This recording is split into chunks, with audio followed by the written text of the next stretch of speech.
don't put expectations on you, then you'll never grow to them. I think the kind of crux of where I feel like we're at is when you get to that crossroads of, am I tripping or am I settling? Yeah. I think a good checkpoint is to reframe what you're looking for in a partner from a to have list to a to feel list. That's and juicy. in order to identify what you want to feel, when you kind of just like really focus on the role of romantic partner, can you look at the wheel and tell me ideally what Miranda would want to feel when she's with the right person for that role? Ooh. Amazed, playful, eager, valued, proud. Ooh, peaceful and trusting. It's funny. Like, shocked. Did I say shocked? Mm-mm. Also disillusioned. That is something that I want to feel.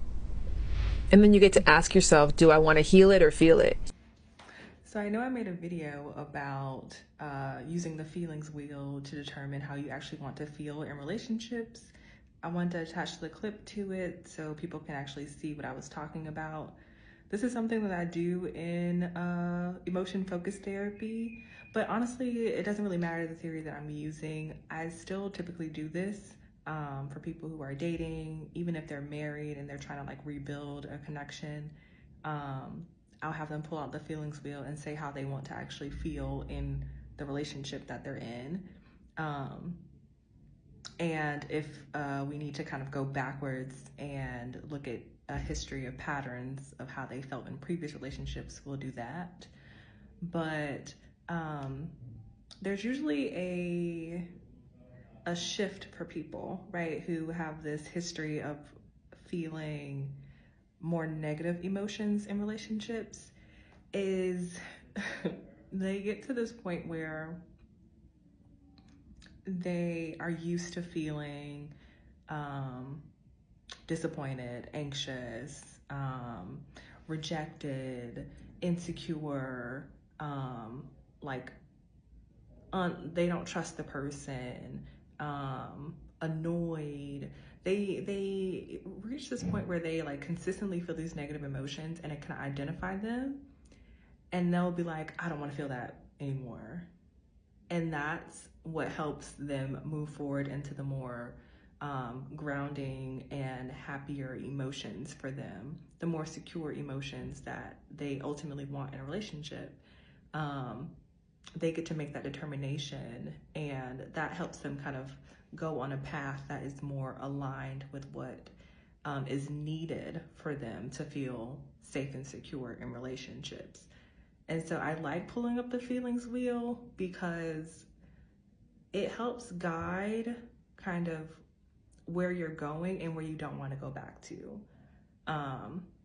But I also talk about like what is realistic in relationships, because sometimes there may be a season where you're annoyed with your partner, or you're frustrated with them, or they do something that makes you feel rejected in the moment. But if the pattern is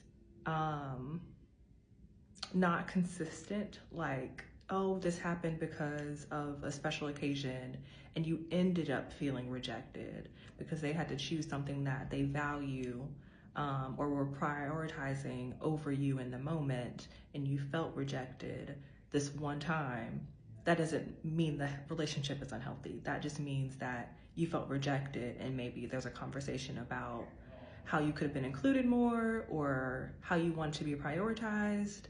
Right? It then becomes like a conversation that can that could be a way for you to address an issue that may arise in the future, if it happens again, or if they have to make a decision like that again.